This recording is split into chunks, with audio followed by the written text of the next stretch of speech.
Ambe Mana idukunda, Mana yatubeshejeho, Mana turagushimye muri uyu mwaka tugiye kumva ijambo ryawe, turaguhimbaje, reka utugirire neza, reka dukore by'ubutwari, reka Mana data wera, Mana udukize, reka ukore ibitangaza, data dukore ibitangaza, reka utuvure, reka Mana utugirire neza muri uyu mwanya, ijambo ryawe reka rigiye kumvwa na benshi, Mana tunyugwe naryo kandi dufashwe naryo, tubisenge mu izina rya Yesu Kristo umwami wacu, amen.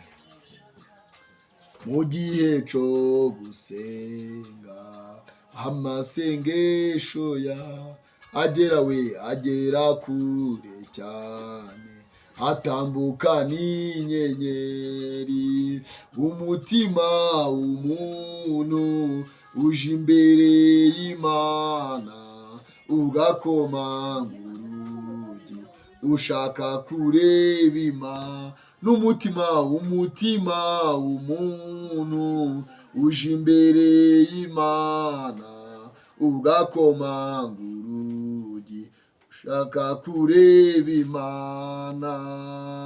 Murakoze cyane. Iyi ndirimbo ije imfasha mu gihe cyo gusenga ko nta bindi twakora tudasenze. Uyu ni wa muganga rero ugarutse kugira ngo tuganire ku bw'ijambo ry'Imana, kandi nongere mbwire abankurikiranye abo turi kumwe kugira ngo mbabwire ibijanye n'umuti, uburyo mvura, kandi tumanze kuganira ku ijambo ry'Imana. Ijambo ry'Imana tugiye kuganiraho rero riri muri Matayo igice cya 26 ku murongo wa 47. Ijambo ry'Imana rero tugiye gusangira ni Matayo 26 ku murongo wa 47. Hatubwira uburyo bari baje gufata Yesu. Yesu niwe muyobozi wacu mukuru, kandi niwe ukora ibitangaza bikomeye cyane, ukiza indwara, uvura, niwe muyobozi twiringiye. Ariko igihe cyarageze nawe baramufata, ariko yaje kwerekana imbaraga zidasanzwe. Nk'uko nabibabwiye ko yaduhaye ubutwari, natwe twizeye dushobora gukora ibidasanzwe. Niyo mpamvu uyu munsi iyo Imana impamagaye ikanyereka umuti kawuha umuntu, arakira, atari njyewe ubikoze, ahubwo ari Imana igize ite ibikoze, kubera ko Yesu niwe muyobozi wacu mukuru. Turasoma rero umurongo wa 51. Ni umurongo uduhumuriza, ni umurongo utwereka ko Yesu afite imbaraga. Iyo umwizeye, nta wundi wakizera yagukorera iby'ubutwari, akagukiza, akakuvura, ugakira mu izina rye. Reka dutangiye dusoma umurongo wa 51 mu gice 26 ku murongo wa 51.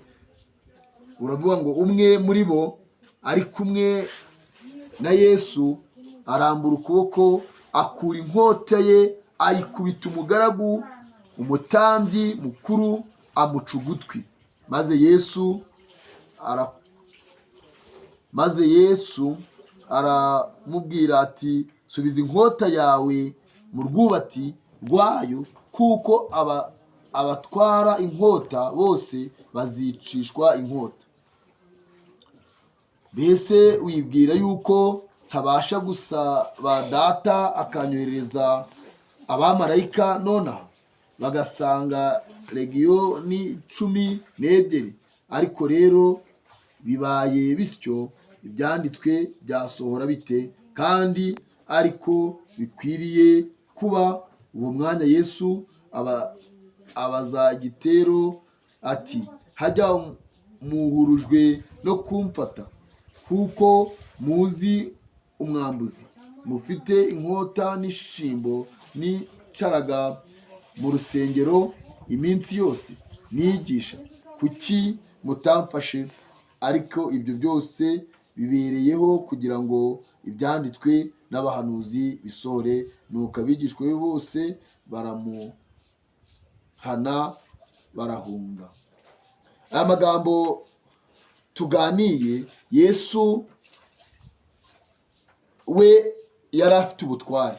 Petero akimara guca uriya musirikare wari ukomeye ugutwi, yaramubwiye ati Petero, yaba amaso yawe yari ahumutse ukareba ingabo zo mu ijuru zaturwanirira, zarimbura aba bantu, ariko kuko ariho ibyanditswe ko nzapfa, niyo mpamvu wasubiza inkota ye mu rwubato. Petero arongera ayisubizamo, kubera ko Yesu yari umutware, nta yari aramusuzugura. Igitangaje gikuru, iyo usomye kuri uwo murongo wo hepfo, Yesu yarongera afata kwa gutwi agushira kuri wa musirikari.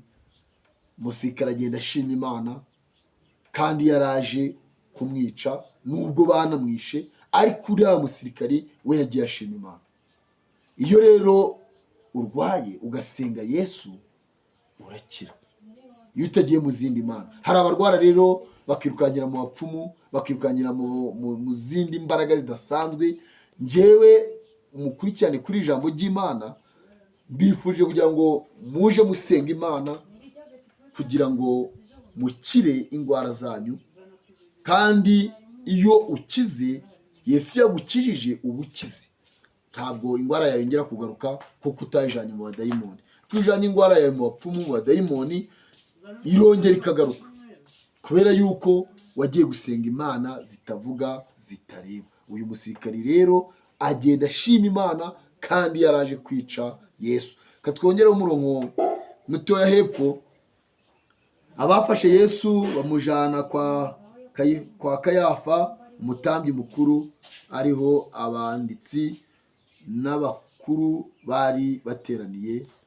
Petero amukurikira arenga ahinguka, kuko Petero amukundaga cyane. Cyo mbifurije uyu munsi, nukunda Yesu, numukunda nk'uko Petero nawe yahingukaga, nawe ugahinguka, nta kibazo kizakubaho, azakurwanirira. Ariyo mpamvu Yesu aduha ubutwari bukomeye, aduha ubutwari iyo tumwiringiye, iyo tumwisunze, akaduha ubushobozi bwo kuvura n'indwara zananiranye. Uyu munsi rero ngiye kubabwira uyu muti icyo ukora. Uyu muti uri kureba, uyu ni umucaca cyangwa se abatawuzi pasiparume, ibyatsi bino bisanzwe. Uyu mucaca rero, iyo ufite igisebe cananiranye, cya kindi muja muvuga ngo ni kanseri, cya kindi bavuye bagashira imiti yose ikanga, uragifata, ugafata icyatsi cyitwa umunyinya ukagitwika, ugafata yafu yayo, ugafata imizi y'iki cyatsi ukayihonda. Wamara kuyihonda, ubundi hasigaye ukayikamura, ugafata amavuta ugashiramo na wa munyinya watwitse wabaye agafu, ubundi ugashyira ku cya gisebe. Igisebe cyawe kirakira, ubundi ukaba mutaraga. Ariko hari abantu benshi batabizi, kuko hari n'abantu benshi cyane bivuza ibisebe bikanga, bikanuka, bikabora, bikazana amashira, bikazana amaraso. Ibyo rero kubivura ndi hatari, ndahari, nditeguye. Ngwino ngusengere, kuko ndi umukozi w'Imana, kandi usenga ibintu bikemera, dayimoni bagahunga. Bose usanga na wa wundi ufite ikibazo hano mu mutwe, ubundi amusengera rwose ibintu bigacamo neza, kuko Yesu yampaye ubwo butware. Ngwino ngufashe rero, ngwino nkuvure, ngwino nawe ubuzima bwawe bwongeye busubire ku murongo. Wowe ufite igisebe cananiranye, wowe ufite igisebe kiri kuzana amashira n'amaraso, wowe ufite igisebe cyatangiye kunuka, ngwino ngufashe. Sanga muganga Kabanda akuvure, ubundi hasigaye ibintu bigende neza. Hamagara rero iyi nomero 07 27 57 572. Murakoze, Imana ibahe umugisha, nagasubira. Murakoze.